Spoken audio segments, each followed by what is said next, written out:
বন্ধুরা, এই সকাল সকাল ব্লগটা শুরু করলাম। এই সবে কাজে যাচ্ছে, এই রাস্তা থেকে সবে রওনা হচ্ছি। কত কিছু দেখছি, হালকা করে ক্যামেরার দিকে তাকালাম, তারপরে বাইকের মিটারের দিকে তাকালাম।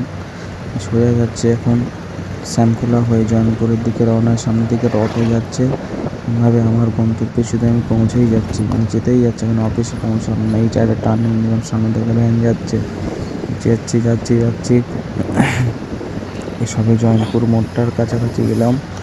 এই সামনে কত লোকজন, হরেন দিচ্ছি, শুনতে পাই না। সামনে এই জল জমে আছে, এই জয়নপুর মোড়। এটা হচ্ছে তার মাছের কাঁটা, মাছের কাঁটাটা বন্ধুরা দেখো তোমরা, মাছের কাঁটা। এই যাচ্ছি, সবাই একটা পার্সেল দেওয়া শুরু করলাম। একটা ফ্ল্যাটে উঠলাম, পার্সেল দেবো। এবারে লিফটের জন্য এটা আমার ভাই ইব্রাহিম দা, ভালো করে দেখে নাও, আমাদের সাথে কাজ করে, কলিগ ভাই একটা আমার, খুব ভালো কাছের মানুষ।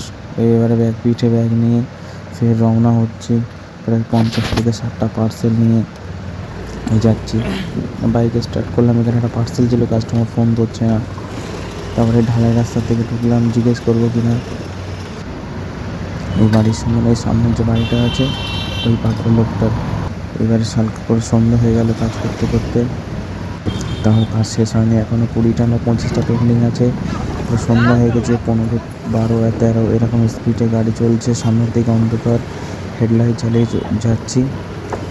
সামনের দিকে পুরো অন্ধকার, রাস্তাঘাটে আলো দেখতে পাচ্ছ, গাড়ি 28 স্পিডে চলছে। এইসব এখনও কাজ শেষ হচ্ছে না, রাস্তায় পুরো অন্ধকার। সামনে দিয়ে দুটো কুকুর যাচ্ছে। এইভাবে সারা দিনটাই আজ কেটে গেল আমার। রাত পুরো 9টার সময় কাজ শেষ হলো। এইবারে বাড়ির দিকে ফিরছি, অন্ধকার কি রাস্তাঘাট। বাড়ির দিকে সেই